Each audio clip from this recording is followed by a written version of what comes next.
Welcome. Welcome to yet another video on the interview series.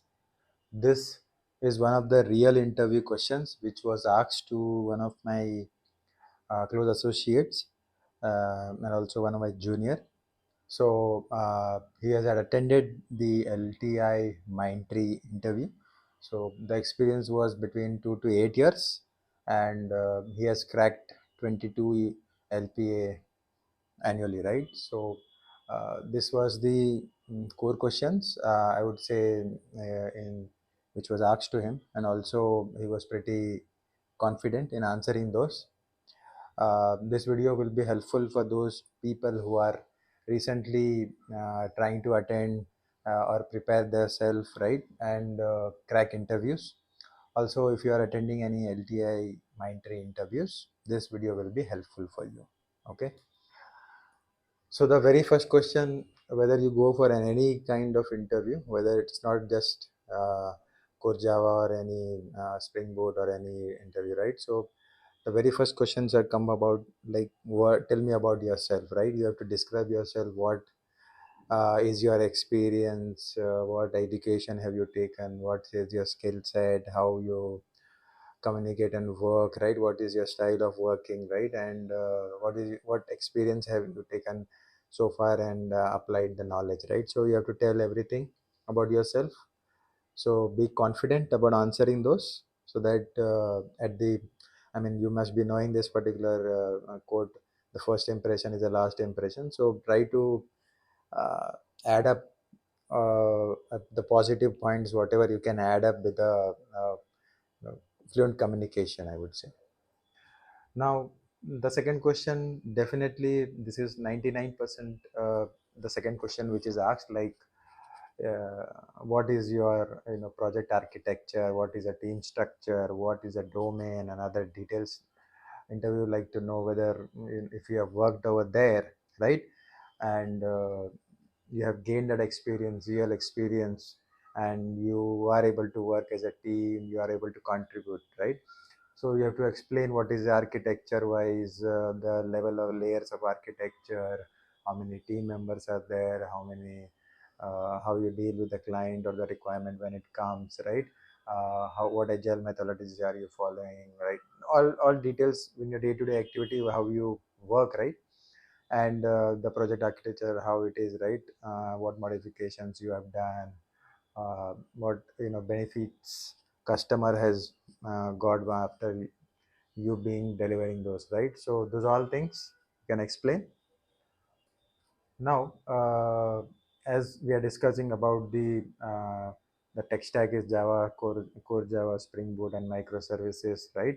So the very first basics questions with respect to Java comes is why string is called immutable. Now, if you have heard of string, it is immutable because once the string object is created, right, its contents cannot be changed, because any operation you perform or you seems to modify, actually the new object is created, right?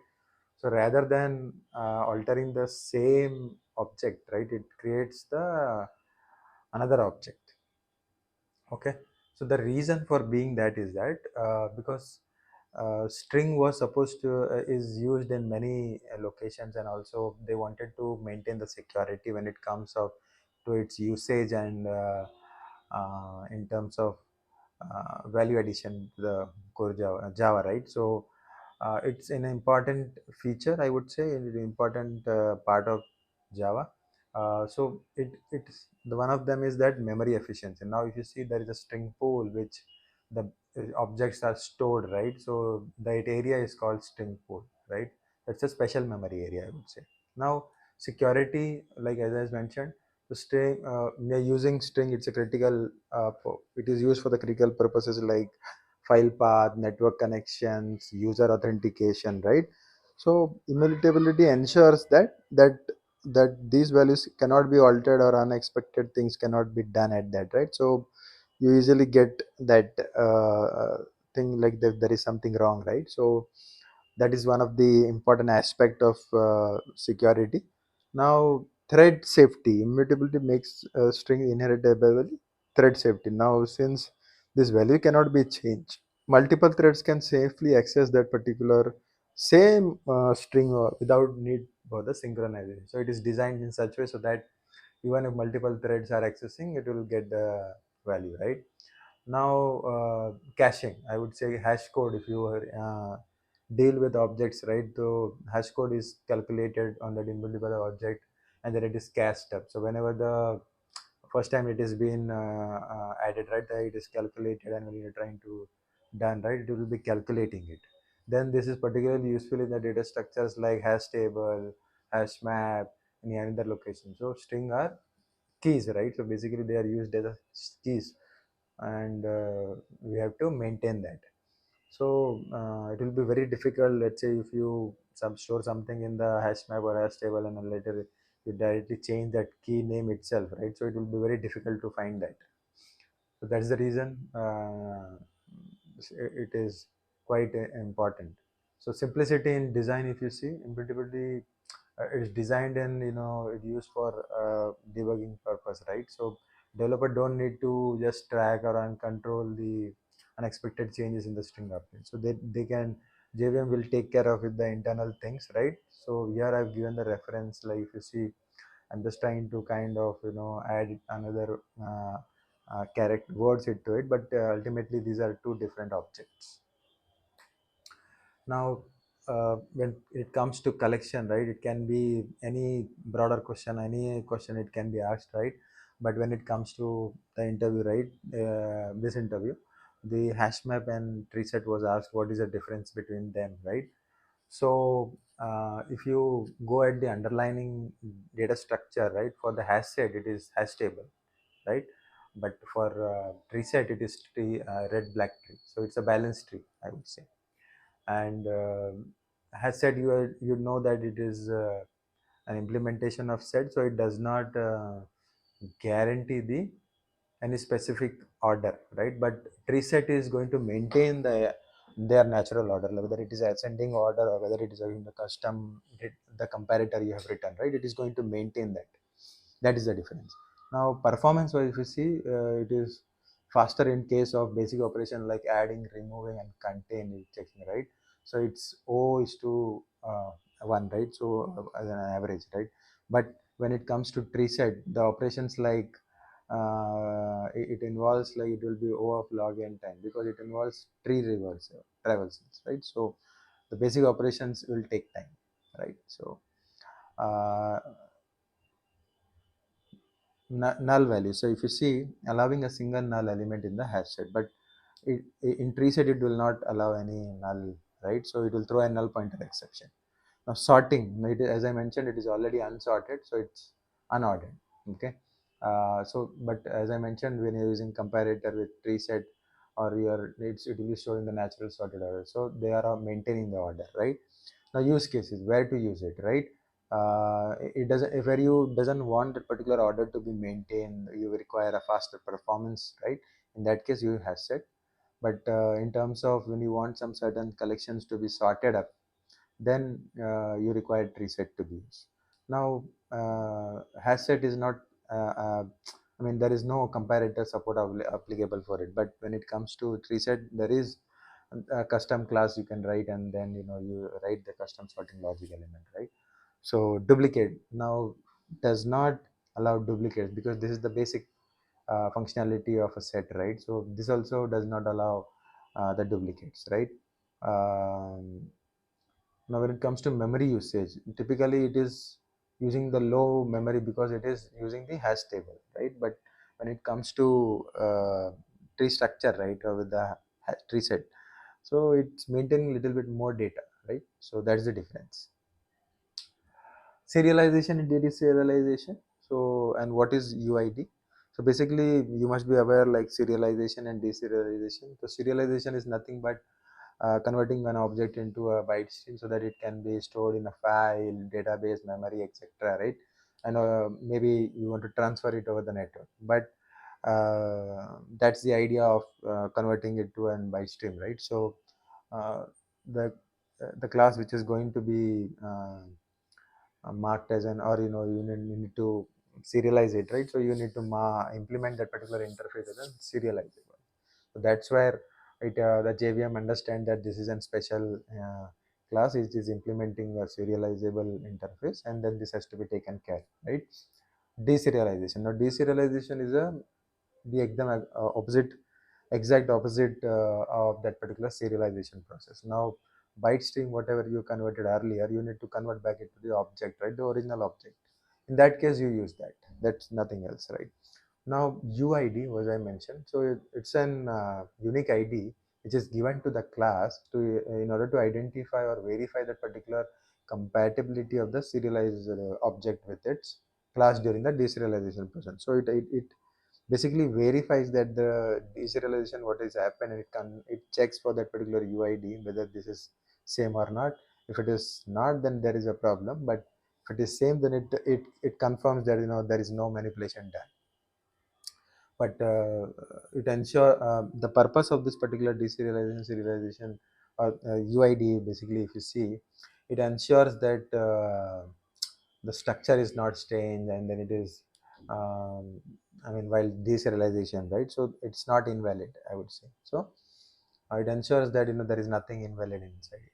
Now UID, there is a variable which you can define, that is serializable version UID of the serializable. If it is not matching, then there is an invalid class exception which is thrown. Okay, that's all about serialization and deserialization.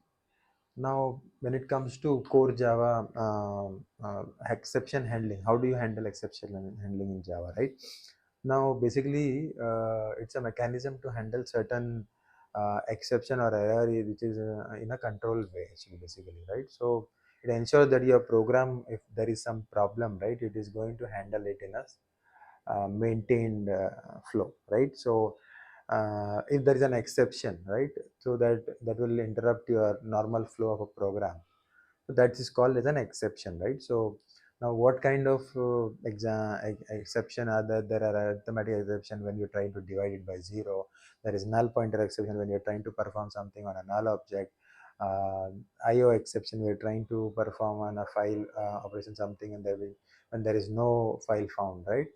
So the hierarchy of the exception is like at the topmost there is a throwable class, and then all those are implementing and extending those, right? So there are subclasses of throwables, like there is an error, an exception, and then there are further exceptions, right? So critical exception which cannot be recovered, those are all error. But when it comes to exception, this represents certain programmatic issues, like the logic whatever you written is not handled properly. There are some IO exception, file not SQL exception. There are different exceptions. So the keys or the used inside when you're trying to deal with an exception handling is like try is there. So it starts with the block of the code what we are a piece of logic is written, right, and there is a catch block which will handle certain exception which are coming from the tie block, right? So it can handle any type of exceptions, right? And there is a finally just below the catch, right? So it defines certain block of code which will always be executed if there is an exception also, there is no exception also, it will definitely execute. So I mean, basically the cleanup things are written in the finally, like closing the files or database connection. Okay, now there are two other things which is throws and throws. Okay, so we'll talk about throw. So this is you explicitly when you're trying to let's say you have some certain condition satisfied, or you doesn't let's say you wanted to have some certain condition written and you want to throw something an exception, right? So in this case we can make use of that throw. Okay, you can apply that condition and then you can directly call that exception, right? But when it comes to throws, it is one of the way where you are declaring along with the method side, you are trying to handle that particular exception. Okay, compile time I would say that, and that this kind of exception has to be taken care by the calling method. Okay, so it will go in that particular cycle. Now there are, as I mentioned, there are different categories. One is checked exception and then unchecked exception. So checked exception are basically subclass of exception, so which are not, I would say, runtime exception, but basically which are a subclass of exceptions, right? So it can be either handled using the try catch blocks, or you can use throws exception, throws right. The example we already discussed about, there are unchecked exception which are happening at the runtime, so which are subclass of runtime, and it doesn't need to, not required to handle or declare certain exceptions here, right? So these are all null pointer. You doesn't need to write a null pointer exception to be taken, because this will be taken care, right? So I mean, it is not compiled forcefully by the compiler to handle it. Now, I've just showcased you the hierarchy of an exception where uh, at the topmost, if you see throwable is there, then there is an error and the exception, right? And underneath there are different exception. Now, if you see in the error, right, there are irrecoverable, which is out of memory, and then stack overflow, right? These are the errors, I would say. Now, the exception, if you see, while not found, these all things, right? Hope you got this hierarchy. Now, concurrent hash map, this is one of the synchronized or alternative version of the hash map, I would say. It's a thread safe thing. It's got a very high performance, and also the implementation of a map, right? So at a time, all the concurrent access can be provided to elements without needing to having the synchronized blocked or entire or entirely synchronizing the map, right? So it's make it very suitable for multi-threading environment. So we'll discuss the feature about it, like it's a thread safety related. So multiple threads can safely perform the operation, read and write operation concurrently without explicitly synchronizing it. So it uses a very fine grained locking mechanism, which is called a bucket level locking, to achieve the thread safety. So there is one, I would say, restriction. There is no null key or values which can be stored. So hash map had a provision to store, but in hash map it doesn't allow you to store the null key and null values, right? Efficient is in terms of scalability. Now, unlike hash table, right, which locks the entire map for the operation and there is a delay, right? But concurrent hash map uses a mechanism called bucket level locking. So that's only the segment of that particular section is locked, and then which will improve your performance, and only read write happens over there, right? So it doesn't acquire the lock on the whole concurrent hash map. Now, fail-safe iterator, you must have heard of fail-safe and fail-fast, right? So this is one of the fail-safe iterator where you are trying to do some operation on it, but it does not throw a concurrent modification exception. So that's the advantages. However, the changes made to that particular map iterator may not be immediately reflecting or not reflect in the iteration, right? But it's allowing you to modify it, right? But in hashmap it doesn't allow that, or to perform it. Now, performance wise, it is quite faster as compared to the synchronized version, that is like hash table or collection dot synchronized map, right? But it comes, but as I mentioned, it did minimize the I would say contentation, I would say. Now, how it internally works is like there is as we already discussed, there is a bucket level locking. So it is divided into a different bucket in the segment. So each bucket has their own lock. So multiple threads can operate on it at a different bucket level, right? Simultaneously, I would say. They won't interfere with each other. This maximizes the performance and also minimize the contention. So lock free read, so you can actually acquire most of the read operation like get, which are lock free, I would say. So it doesn't need to, it provide a very fast access in the multi-threading environment. So that's the advantage. Some operations like cache, right, compare and swap, it ensures a thread safety without you acquiring the lock. Now, advantages is that it is very high performance, it's quite scalable, fail safe iteration, as I mentioned, so there is no synchronization overhead also required, right? That's the advantage. Now, design pattern. Now, he might ask you like, what kind of design pattern have you used in your projects? Can you name them? Can you explain them? So be very mindful in answering this, because many people are not well prepared with the design pattern, and also they try to be avoid learning the design pattern. But it's one of the important aspect of designing and coding, right? So you have to learn what are design patterns, what are the applied, what are the one which are already been applicable and used in. So basically it is categorized into behavioral, structural and the creational. So you can read out. I mentioned here single, done factory, builder, strategy, observer, adapter, patterns, right? So these are the one which you can mention and explain about it. Although not just giving the name, you try to explain what is the purpose of it, when to use it, how we can apply it, right? So that will give you, I mean, because many times I have seen when certain counter questions are asked after the what exactly is a builder pattern, let's say, and why do we use it, can you explain me the difference. So the second set of questions are never been answered, or they get they struggle to answer this question, so be prepared on it. Now, Java 8 features, this is one of the common questions, and I would say I hardly remember any interview where I've not been asked any questions with respect to Java 8. 99% of the interviews would definitely have this particular questions. So Lambda expression is there, functional interface is there, the stream API, default method, static method, method references, optional classes, data and API, time API. There are other minimal changes related to it, but these are the major one. So make sure you get prepared on this, right? And be thoroughly prepared, because when it comes to functional interface, now there are many counter questions which might come, right? If you say I know functional interface, right?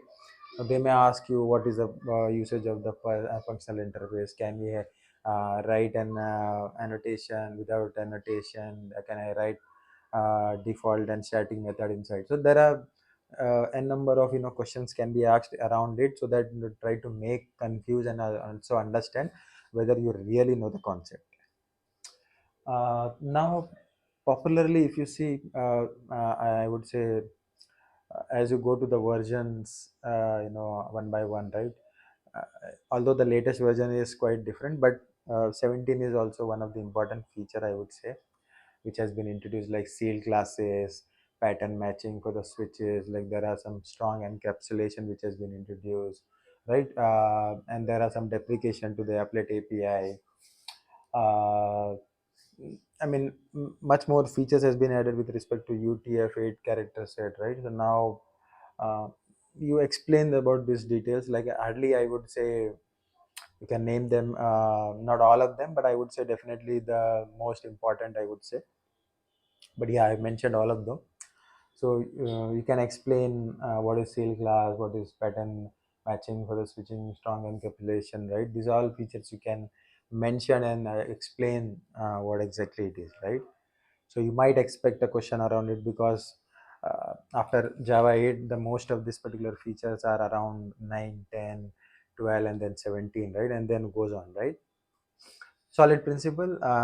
This is one of the important design, or with respect to the architecture or designing the class, right? This particular principle is quite important, because it gives you a solid foundation of writing a structure, concise, and a better way to write a code, right? So uh, be prepared for it, because this is one important question which is definitely going to be asked in any interviews.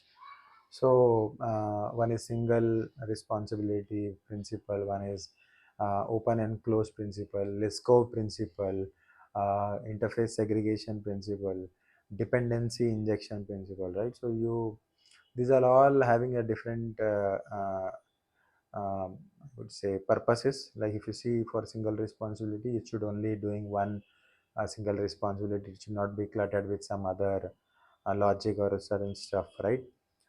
You should always be extending the class instead of modifying the existing one. You can definitely substitute the subtypes to their base types, right? Now creating certain specific interfaces instead of creating a general one, large one. Depending on the abstraction, you should not be dependent on the concrete, I mean implementation. You should be dependent on the abstraction, the core one thing, I would say. Now, hardly there are any interviews which are where the interview miss to ask this particular practical question, right? And it will revolve around certain methods like intermediates or a terminal operations. What is flat map, what is filter, what is predicate, what is function, what is how to use reduce. There are different n number of methods are available, and how to, I cannot emphasize the importance of this particular practical coding interview questions, because there might be a possibility you must have prepared for certain questions, but there is a high possibility that the interview might ask you a question which is not been asked anywhere, or let's say he wanted to test your skills to the deep, right? So he can ask you any kind of question. But yeah, this was a question which mentioned that we have a different array list which contains another list of integers, so which I wanted to certainly flatten it to a single list. Basically, I want to convert it into a single list, right? So here are the steps. I've added three array lists inside, and then I've converted that into a stream. And then if you see, I've called a flat map over here, and then if you see, there is a list of stream which is going to convert that as a stream. So it is the intermediate operation definitely gives you a stream, and ultimately on top of that there is a collection to list which is happening. So I hope this example is clear to you. Now, what is dependency injection? When it comes to Spring Boot, Spring framework, right? This plays a very important and the core concept of Spring Boot and Spring framework. So it refers to a design pattern, and also it is used to implement the inversion of control. So your control is going to the objects creation, and the dependency management is transferred from your application code to the Spring framework. So it is going to handle that. Now, dependency injection in terms of object, right? So these classes require certain objects to be injected in it, right? So rather than you creating a class then implementing it itself, this will help promoting the loosely coupling, so that the entire thing is maintained by the Spring framework. So it is quite easy to test it, is quite easy to maintain and extend, right? Now, using the Spring container, as you mentioned, Spring container, if you know, it is going to maintain the whole life cycle of it, right? It will deal with the dependency injection, right? So it will manage the bean, whatever you're going to create, the whole life cycle of it, right? So it will inject the Spring required bean into the, and it automatically will take care of the automatically it will be taken care by with one of the way, which is constructor injection, setter injection, or a fielder injection, right? Field injection. Now there are different kind of injection, as we already discussed. So this constructor based one, setter based one, and field based. So it can be at a different occasion we can use it, but try to avoid the field level injection. Either you can use based on the setter and the constructor based injection based on your preference.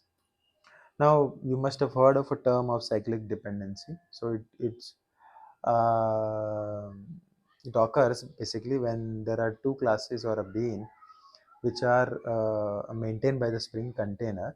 They are dependent on each one other, okay, in a circular manner. So in terms of, let's say, bean A is dependent on B, and B being dependent is on A, right? So either directly or indirectly, whatever way, but this creates a, I would say, kind of a circle or a loop back, which will lead to a problem. Now, how to deal with this? Like, you have to use certain lazy loading approach, where you can load that particular one of the beans at the later after initializing it, right? So uh, this means, like, you have to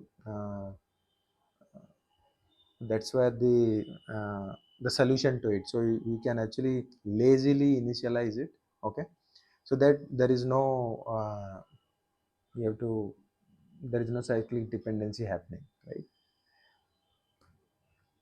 Now, as I already told, how it will handle is, generally it will, what will happen, it will throw an exception. Let's say it is dependent on each other. So at runtime it will throw an exception. Basically it will say that this bean are currently in a creation exception, because it will not cannot resolve the dependency, right? So the basic way to handle is constructor injection, right? So you avoid not avoid, I would say, with respect to constructor injection, that you cannot resolve that particular circular dependency because it requires both bits needs to be created at the same time, right? Because injection is common, but the recommended approach is I mean, you have to uh,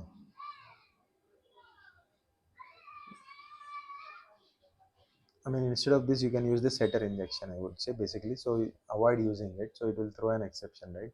So setter injection, if you use it, it will solve your cyclic dependency by creating one of the beans first, and then you're trying to inject the second one, right? So in this case, you will not face the cyclic dependency. The spring will resolve that particular cyclic dependency with the setter base or the field base. So this is one of the quickest and the easiest way to solve it.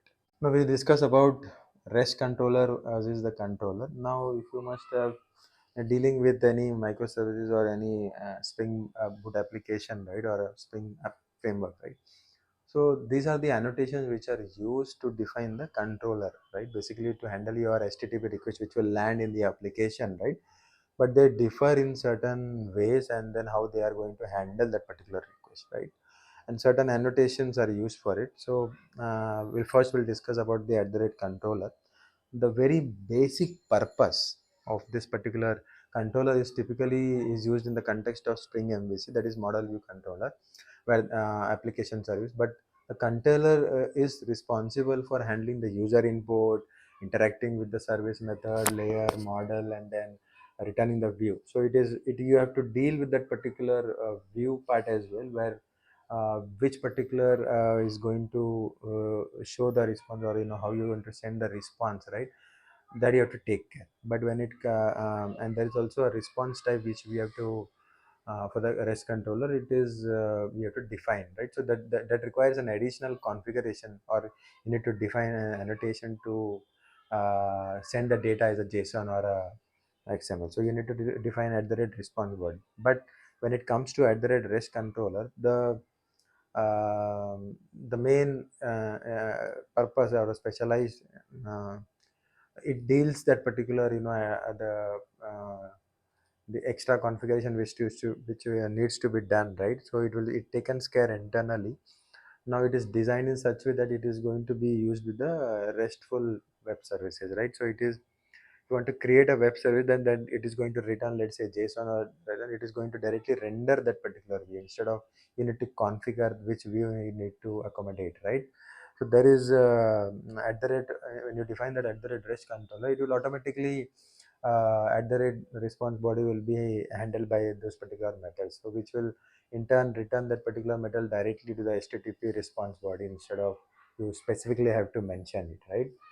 So either if you are not worried about how it is going to handle, and you have to return, right, you use at the rate REST controller. But when you have decided which view it will be displayed on, then you can use the traditional approach, that is at the rate controller. Now, how do you handle exception in Spring Boot? Now, we have already discussed how do you handle exceptions in Java, right? But when it comes to Spring Boot, it has got their its own way and deal the exceptions, right? Now, although there are different ways to handle it, but responding the errors to the end user, right, while maintaining the clear code and the concise, consistent error handling. The basic is that you need to annotate is at the rate controller advice. So now this is one of the important and the powerful feature of Spring MVC that allow you to handle the exception. So it's centrally managed, and all the exception is going to be taken care over there. So globally, now at the method level, you need to define that particular exception handler. Like let's say resource not found exception, you need to handle, right? So you can throw that particular exception at the method level. So exception handler is going to take care of that particular logic. Now, what is CRUD repository, and the pagination and sorting repository? Now, if you have heard, this is used in terms or in context of Spring Data JPA when you're trying to deal with the application is trying to deal with the database, right? So now if you go with what is CRUD, right? So if you see, this has got the basic CRUD operation, but I mean all of them has got the basic operation. But when it comes to pagination, so if you see, CRUD repository has no pagination facility available now, but in JPA repository and the pagination and sorting, there is a find all which has got the pageable, right, so which you can use to find that. Sorting, there is no sorting functionality which can be applicable for CRUD repository, but in terms of JPA repository and pagination it can be done. Now additional features like I mean there is no additional feature apart from basic CRUD operation, but there are certain advanced JPA specific methods which are like flush, save flush, which are there in the JPA repository, and also there are some basic limited pagination and sorting related methods as well. So the use case is that simple CRUD operation where we can use this CRUD repository. Now, but if you want to take full advantage of this particular repository with full features, you can use JPA repository. Now, in terms of when you wanted to go deal with the pagination and sorting, you can use this particular repository, right? So that's the difference. Now, what is the advantages of microservices? Now, although this might be the second, third question, or maybe after a counter question, after a question of what is microservices, what is the advantage, might be the next question. But yeah, in this particular interviews choose to ask this particular question: what is the advantage of it? So, microservices has got a lot of benefits when it comes to your application needs to be scaled up, right? So it is quite beneficial and on demand, right? You can scale your application. It's quite flexible when it comes to using different technologies and different database at the service level. You can handle that particular fault tolerance, like there is some failure in the service that will not affect your color, right? So that can be taken care. Maintainability is quite easy to maintain and collaborate with team, right? It's quite autonomous, I would say. So team can develop, deploy and scale independently with various application and services. Continuous deployment, you can your release cycle will be quite faster and it is independent to the different services, right? So that's advantage. Performance wise, it's quite optimized when it comes to communication, resource utilization for that particular services, right? Security, you can perform at the very granular level of security policies can be defined for those individual services, right? Resilience, now reliability is quite important, and also the failover mechanism which can be handled using the resilience feature. Agility means like quite agile in development and DevOps practice, so that it's quite agile, I would say. So cloud native, easily you can deploy it and scale your cloud application on the cloud infrastructure. So it's quite easy. So data management, distributed data management is betterly managed, I would say, and in a very flexible way. Circuit design, circuit breaker design pattern. Now this is one of the design pattern which is used to handle certain failures when it comes to distributed systems, right? And it will identify certain failures, and also it will have some preventive system or mechanism to be defined, so that it doesn't make any repetitive calls to the failing services, right? So it allows you to your services to be recover significantly and gracefully. So it will not it will act as a protective shield, right? Like the way how electrical circuit breakers are there, right? So it will that will break the connection to avoid the cascading failures, right? So after a certain specific amount of time, so that's how it restores the connection. Now there are different states to it. Closed, it is, so when it is closed, right, the requests are flowing from one client to the server and the services are handled, right? So it is completely working. But when you say open, right, the service has failed repeatedly, and there is certain I mean it's the service has got failed, and it is not yet recovered. It is in the process of getting recovered or it is not yet up, right? That's where the state of open. Now half open, it means that there is after a certain set of time set, right? So you better try to enter back to the half state position, so that there are some limited number of requests which it can handle and see whether this particular service can handle it, right? And it is in the recovering mode, right? So if they are successful, the circuit will shift from half open to the open, and it again serves the request. But basically, the use case, I would say, in microservice architecture, when you want one service to be dependent on other, I mean, you have a service dependent on other server, and you want to avoid certain big failure services, and also you are want to gracefully handle that particular failure, right? You can deal it with the circuit design pattern. Now, how do you communicate service to service communication? Now, this is one of the most frequently asked questions. So, this can be handled either in the synchronized pattern, that is REST API, RPC, right?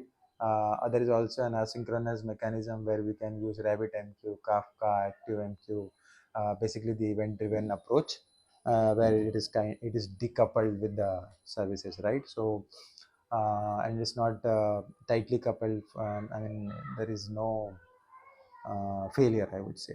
So REST API, I mean, it's one of the commonly used. So stateless interaction, and basically it's quite high throughput applications are used for it. So basically, like fault tolerance, if you see resilience, right? This circuit design pattern for like either historic or resilience way, we can make use of it. We have certain retry logic which can be applied to handle the failure very gracefully, and also ensure that there's a smooth communication between the services, right? uh, Discover certain, so locate, I mean, you have to locate that particular service when the services are getting up and available to serve the request, right? So we can use this particular discover services like either Eureka. Now, when it comes to distributed transaction handling, this is one of the overhead and also mostly asked by the interview question to understand whether he has already worked in a microservice architecture. So it's one of the challenging and also a decentralized architecture, I would say, where the services are distributed, and also when you want to perform certain operation, the integrity should be maintained, right? So they have their own databases. The data should be consistent across. If there is a certain failure, it should be handled. It should be reverted, rollback as well, right?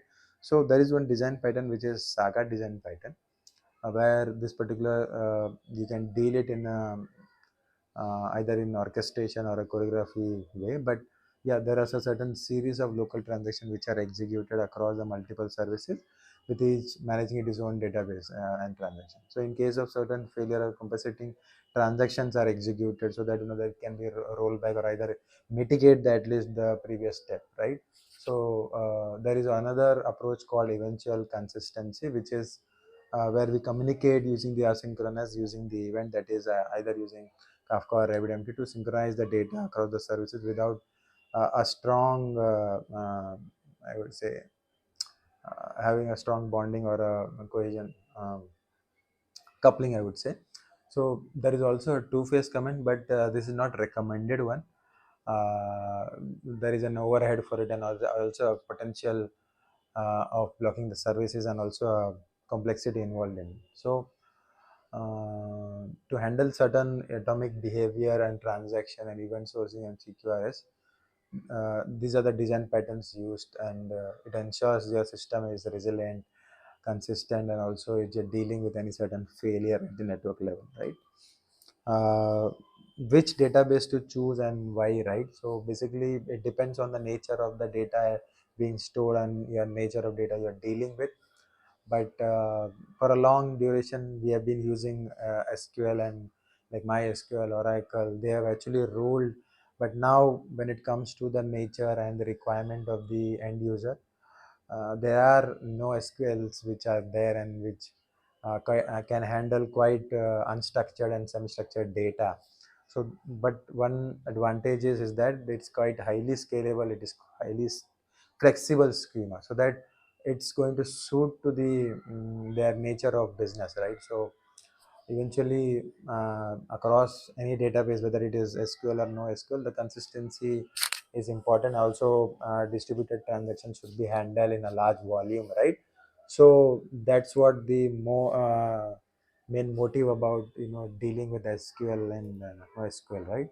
So if you wanted to ultimately uh, maintain the consistency, and there are also the complex relationships, right? You can use SQL, but if your scalability or flexibility is your preference, you can go for NoSQL.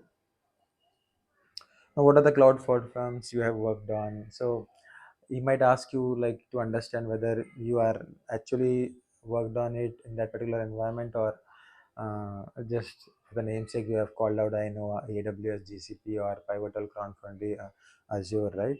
Because what happens is that there are certain counter questions which he might ask you. Let's say for an example, AWS, if you mentioned, so he might ask you indirect questions like, what is the serverless way of writing your I mean logic, or program to be executed certain task. What are the functions your services used, right?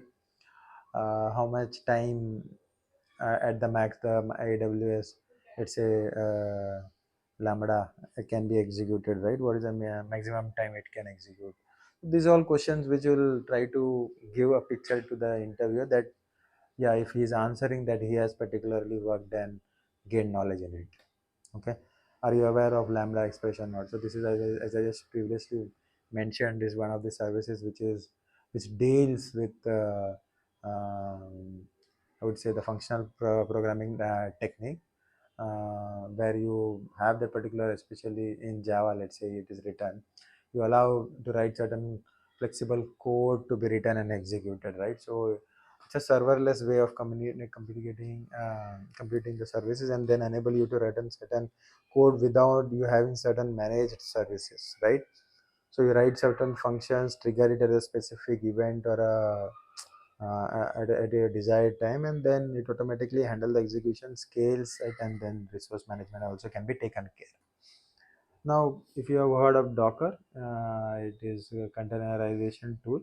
The basic question is about, I mean, if what is Docker? If you are aware, then the next set is what is Docker Compose and a Docker file. Right? So Docker Compose is a way or a tool, I would say, for defining certain and running the multi-container Dockers across the application. It allows you to define certain services, network, volume required for your application to run in a single Docker file, right? And then you manage them with a simple command, right? But this makes your setups quite manageable, and also in the multi environment you can manage your microservices development environment, I would say, in the production also, right? The Docker file, it's a script file which will contain certain series of instruction how to build the Docker image, right? So the image dependency, the environment variable command that needs to be executed on the image, right? Using that particular Docker file, you can automate that particular process of building and customizing the Docker image, right? So that's how the difference is about. Now, SQL query at the very end, he actually asked about whether you can write this particular program in the SQL, right? So write a logic to, let's say, you find the nth highest salary of an employee. So you have to write a distinct and then order it by the salary, and then you have to limit it with certain things, right? So you can define that n thing and then write it, right? So uh, that's how you write it. Now, the second thing is actually he asks me to find out the duplicate records based on a specific column, let's say email or whatever, right? So I've defined an email, then I've written a count of star, and then I've written that particular group by for that particular email, because I want to group it by email, and I wanted to know whether the particular email is having more than one. It is occurring more than once, right? So then that's how we can write that particular query. Uh, I hope this video was quite helpful to you, and and you are able to understand what kind of interview questions are asked in the MNCs, and what you might expect and be prepared for your interview. If this video has helped you in certain way, please share it with the needy people. Don't forget to like, subscribe, and hit the bell icon. uh, Thank you.